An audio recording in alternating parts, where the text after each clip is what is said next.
안녕하세요. 크립토TV의 두아들 아빠입니다. 다들 힘든 시기 보내고 계실 텐데요. 문득 이런 생각이 들었습니다. 주식, 코인, 부동산을 통틀어서 귀신처럼 저점에 샀거나 아니면 고점에 올매도한 사람이 과연 있을까?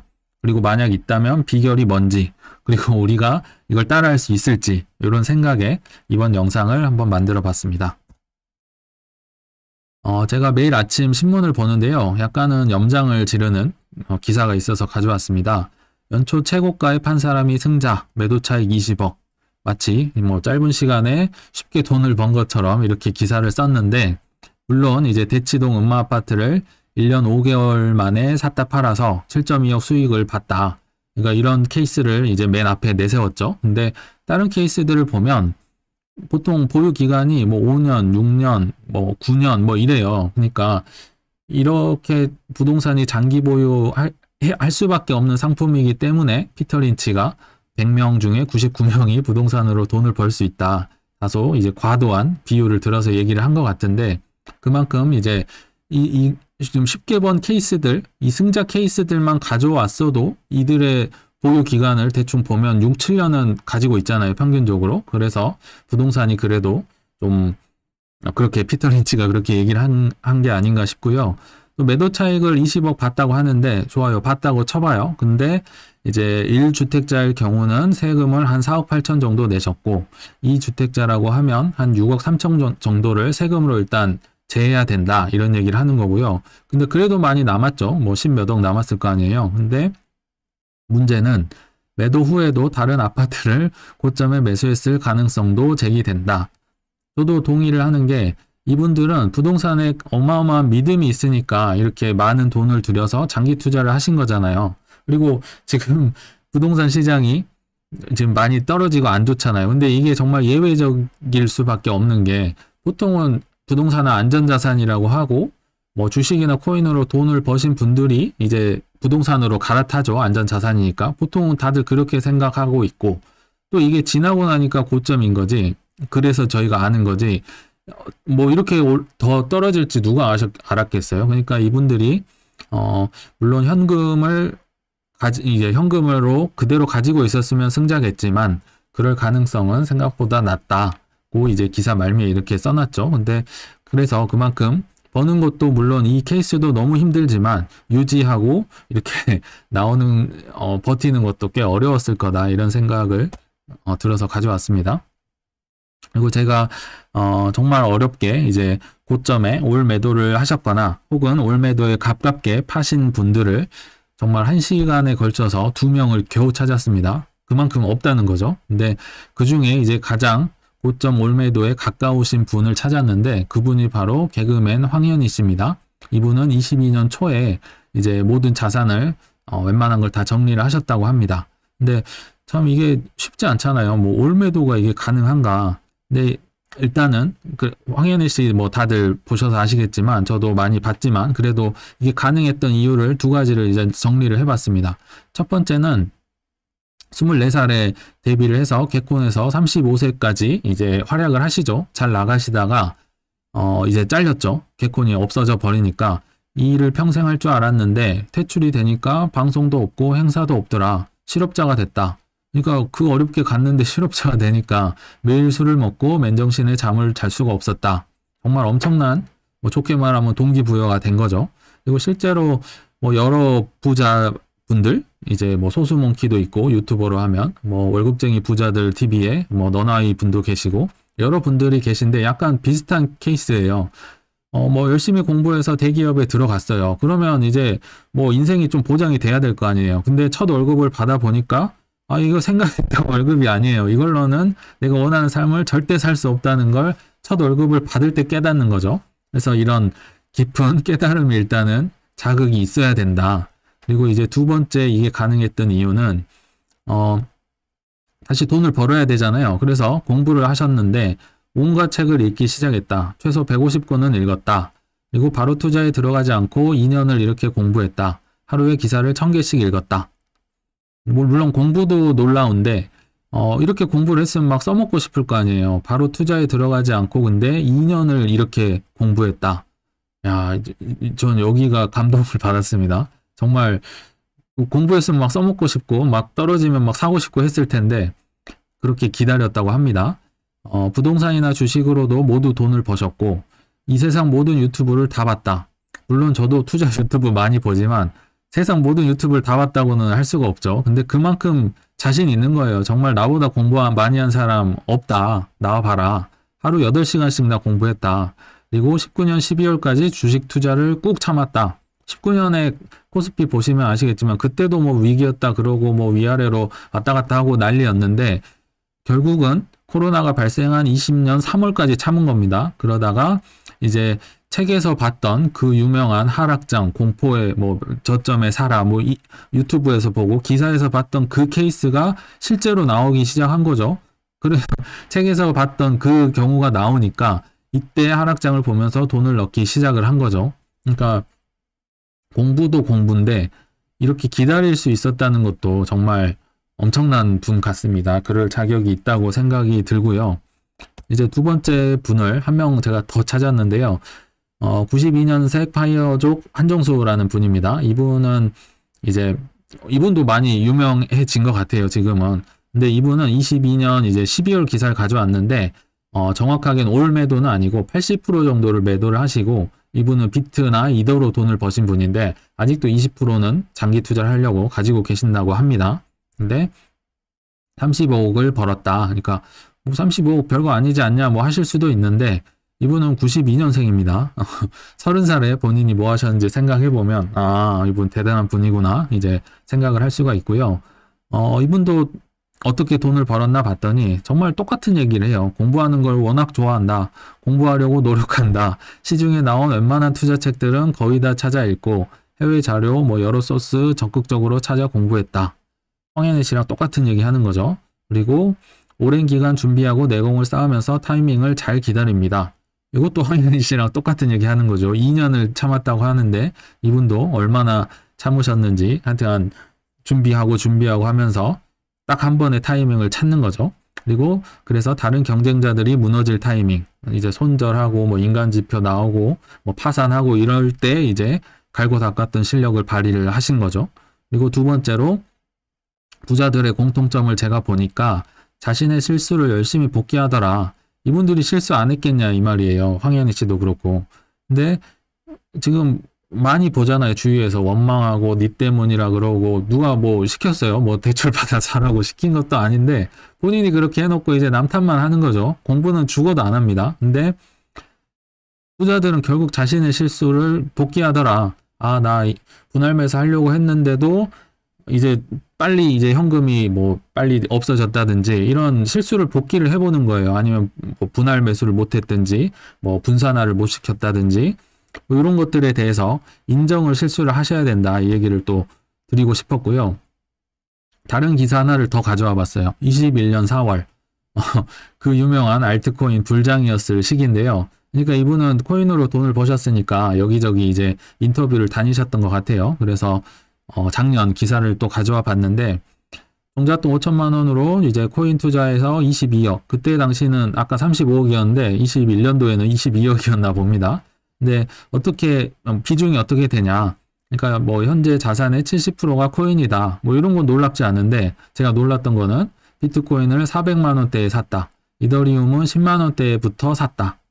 야, 어떻게 이럴 비트코인의 17년 이후 저점이 한 350인가 60인가 될 거예요. 그리고 이더리움은 9만 뭐 2천 원인가 3천 원일 텐데 이런 바닥에 어떻게 살 수 있었냐는 거죠. 이것도 참 놀라운 것 같은데 물론 운도 따랐겠죠. 근데 이렇게 사서 지금도 장기 적립식으로 투자해서 비트 이더를 계속 월급 나올 때마다 샀고 이제 10년 이상 보유할 목적으로 산 거다. 고 이때 당시는 얘기를 했는데 이제 앞으로 와서 이 정말 미친 광기를 보고 이제 코인을 많이 80%를 털어냈다 이 얘기를 하시는 겁니다. 근데 이때 당시만 해도 10년 이상 보유를 하려 했고 실제로 20%는 아직도 가지고 있다고 했었죠. 그리고 그러니까 이런 성공을 하신 분이니까 항상 레파토리 있죠. 운이 좋은 거 아니냐. 그러니까 물론 운이 좋았지. 인정한다. 내가 입사한 해에 마침 비트코인 버블이 터져서 싸게 살 수 있는 기회가 왔다. 입사한 해가 18년도입니다. 이분이 신한카드에서 한 3년 정도 있다가 나오셨어요. 퇴사를 한 거예요. 그러니까 뭐 공부하고 준비가 되면 뭐 그렇게 많은 기간이 운도 좀 따라주면 필요하진 않은 것 같아요. 3년 만에 나오셨다고 하죠. 근데 이거 운이 좋았다고 하고 넘어갈 수도 있는데 여기서 이제 중요한 말을 하시죠. 코로나 폭락장이든 비트코인 폭락기든 기회는 우리 모두에게 찾아왔잖아. 정말 맞는 말인 것 같아요. 근데 그러니까 저도 오히려 저는 이분보다 더 운이 좋았던 것 같아요. 저는 2009년 2월에 처음으로 이제 입사를 해서 월급을 받았거든요. 근데 그때가 어떤 때였냐면 이분은 이제 한창 바닥에 이제 입사를 하신 거잖아요. 그러니까 힘들었겠죠. 근데 저는 이제 서브프라임 금융위기 하고 이제 V자 반등 막 코스피 300 찍고 이제 올라오는 그때 입사를 한 겁니다. 그러니까 제가 주식을 좀 좋아했어서 뭐 사는 것마다 올라요. 그때 뭐 정말 원숭이가 사도 오른단 말이 있었어요. 그러니까 뭐 시드는 많지 않았죠. 500만 원 정도 있었는데 1000만 원이 되더라고요. 금방. 근데 저는 뭐 공부를 하고 산 게 아니니까 그냥 다 냅다 팔아버린 거죠. 그래서 500만 원 어떻게 뭐 사먹고 끝났겠죠. 그것도 이제 제 책임인 거죠. 운은 좋았는데. 근데 이분은 그거를 끝내 들고 있으려고 했던 거고. 그리고 이제 제 주위를 둘러봐도 금융위기 이후로여서 정말 뭐든지 사면 올랐어요. 근데 제 주위에 이제 선배들을 한번 말씀드려보면 제 사수 기억나죠? 사수니까. 뭐 사야 되는 거 아니에요? 했더니 나 사면 오를 거 알아. 근데 결혼해야 되거든, 나. 그래서 집도 해야 되고, 차도 해야 돼. 뭐 신혼여행도 가야 돼. 이거 어떤 분은 유흥비로 써야 돼. 뭐 안 되는 이유만 주위에 수십 가지예요. 그래서 결국은 수많은 기회를 저도 그렇지만 그분들도 다 놓쳤잖아요. 근데 결국 기회는 지금 계속 오고 있잖아요. 폭락 코로나 때도 왔고, FTX 때도 왔고, 뭐 루나 때도 왔고. 그러니까 결국은 공정하다. 이걸 운이 좋았다고만 하시면 안 된다. 이런 얘기를 드리려고 2명의 정말 사례를 어렵게 찾아서 소개를 해드렸습니다. 근데 이 두 케이스는 정말 특이한 케이스고 현실에서 한번 보자 이거죠. 현실에서는 이런 럭키 가이들이 없어. 심지어 이제 세계에서 1, 2, 3, 4, 2 부자들 거의 1, 2, 3, 4이죠. 거의 뭐 근데 요새 뭐 아시겠지만 머스크 조롱의 조롱은 다 당하고 있죠. 머스크 뭐 167조 날렸다. 뭐 여기 있는 제프 베이조스, 마크 저크버그, 레리 페이지 다 바보가 아니죠. 세계 1, 2, 3, 4 뭐 엄청난 기업들인데 뭐 사람들이 예측을 해서 뭐 고점에 매도를 할 수 있다고 본인들은 생각을 하잖아요. 그렇게 하고 싶어 하고. 그럼 이런 똑똑하신 분들도 빠져나갔어야죠. 근데 그게 안 된다는 거예요. 결론은. 결국은 온몸으로 이 폭풍을 맞는다. 그리고 캐시우드도 얼마나 혁신적인 아이콘이었죠. 근데 올해 저조한 수익률 뭐 조롱의 기사가 어마어마하게 나왔잖아요. 그래도 제가 주목했던 건 인정한다. 저조한 수익률을 인정을 안 하면 이게 발전이 없어요. 내년에 상황 반전될 것 하면서 지금도 또 코인베이스 또 샀죠. 뭐 33달러인가 2달러에 뭐 사신 것 같은데 이런 걸 실수를 인정하고 온몸으로 맞으면서도 이 시장에 있어야 된다. 이 얘기를 지금 드리려고 이 유명하신 분들 얘기를 가져왔고요. 좋아, 이분들은 이제 워낙 유명하니까 주위에서 제가 봤던 정말 베스트 사례들 정말 뭐 고점 매도 이런 건 아니지만 그래도 정말 상위 1%, 2% 안에 드는 사례들을 소개를 해드리면 21년도에 코인을 팔았는데 뭐 18년도부터 물렸던 분이 한 3, 4배 수익을 보고 판 겁니다. 근데 결국은 21년 말에 부동산을 매수해서 결국은 물려 있더라. 그래도 일단 팔았으니까 잘한 거죠. 그리고 뭐 이것도 부동산 투자인데 계약금 잔금 때문에 코인 일부를 매도했다. 이것도 잘한 거죠. 그리고 코인 일부를 팔아서 뭐 생활비를 하든 뭐 차를 샀든 뭐 소고기를 사 먹었 이것도 잘한 거죠.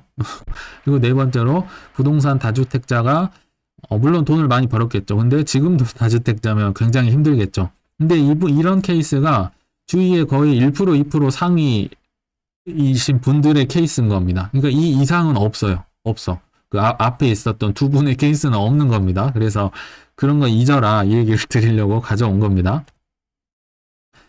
그래서 이제 제가 다시 한번 피터 린치 이 산전수전 다 겪으신 형님의 현실적인 노하우 막 고점 매도 이런 거 말고요. 현실적으로 어떻게 해야 되는지를 다시 한번 말씀을 드릴 텐데 두 가지만 딱 말씀을 드릴게요. 첫 번째는 시장을 떠나지 말라. 막 저점에 샀다 고점에 팔고 뭐 떠나가지고 나중에 오고 이게 안 된다는 거예요. 계속 남아있으란 거예요. 그러니까 이분의 말을 들어보면 펀드 환매에 대비하는 현금 외에는 주식을 팔아 현금을 보유하지 않는다. 쉽게 말하면 현금보다 주식을 더 좋아한다는 거예요. 그냥 정말 필요한 현금 외에는 주식으로 갖고 있겠다. 그래서 상황에 따라 종목을 교체하면서 시장에 영원히 머물 생각이다. 아까 말씀드렸죠. 뭐 불경기가 오면 불경기에 강한 주식을 갖고 있겠다. 현금을 들고 있는 게 아니라. 근데 이게 이분만의 생각이 아니라 캠피셔나 코스톨란이나 이런 구루들이 다 공통적인 생각입니다. 그러면 뭔가 산전수전 겪으신 분들이니까 일리가 있는 거죠.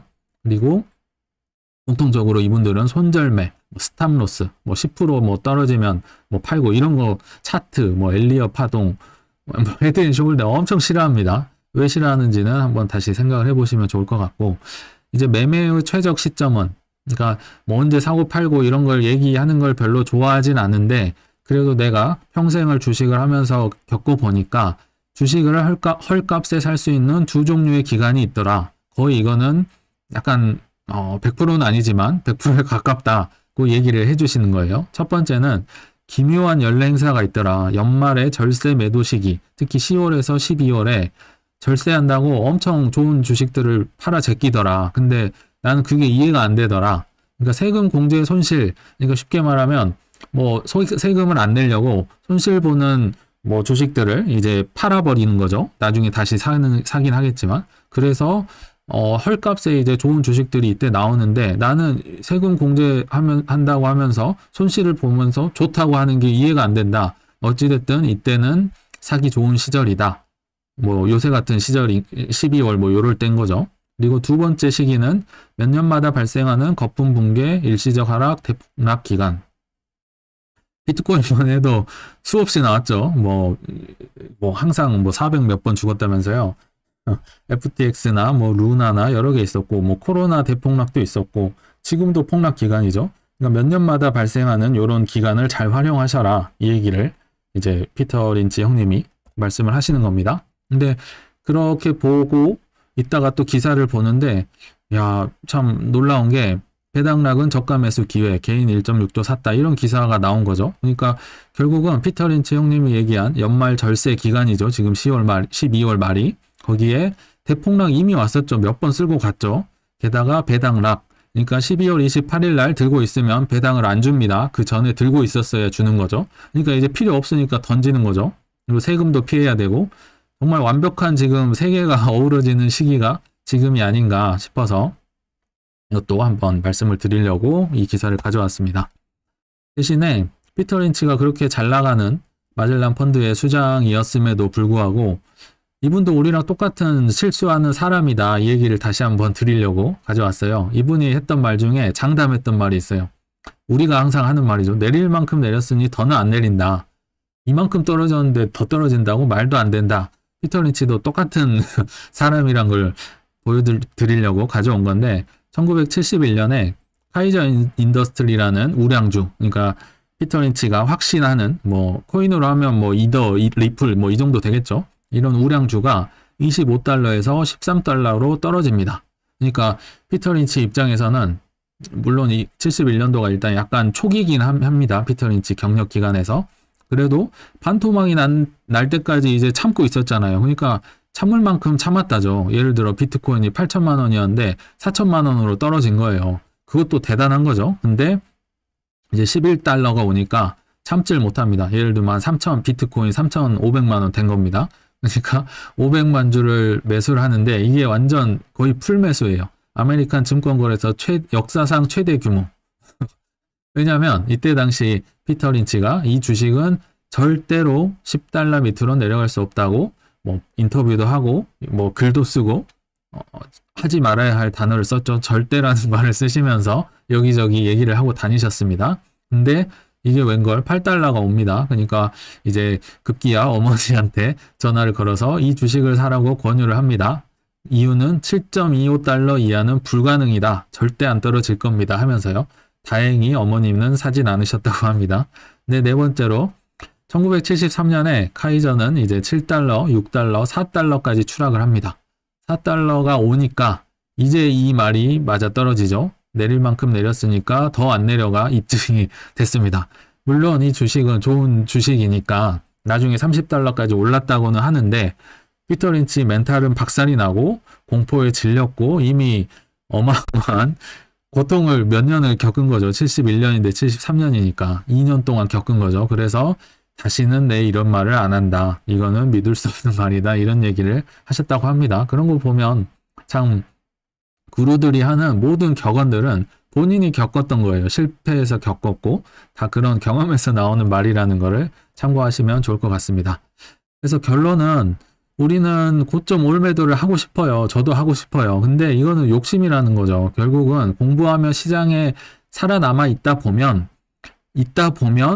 이 중에 한번 얻어 걸리는 거예요. 고점 올매도가. 이것만 하려고 하면 절대 나올 수가 없다. 그래서 현실적으로는 공부하면서 시장에 계속 남아 계셔라는 결론을 좀 말씀드리려고 했고요. 하루 종일 일만 하는 사람은 돈 벌 시간이 없다고 록펠러가 얘기를 한 겁니다. 제가 얘기한 게 아니고요. 그래서 여러분은 하루 종일 일만 하고 계신지 아닌지 한번 점검을 하셨으면 좋을 것 같습니다. 그리고 마지막으로 23년은 다들 어려울 거라고 하죠. 그러나 주식 코인은 선반영이니까 그래서 22년이 가장 힘들지 않았을까 싶습니다. 24, 25년은 누구나 코인이 좋아질 거를 예상하고 있으니까 그래서 23년은 그래도 희망을 조금 품어봐도 되지 않을까 싶습니다. 새해 복 많이 받으시고 힘찬 23년 되시길 바랍니다. 참고로 저희도 1월 초 하루 이틀 정도까지는 쉬고 좀 원기를 보충해서 돌아오도록 하겠습니다. 네, 시청 감사합니다.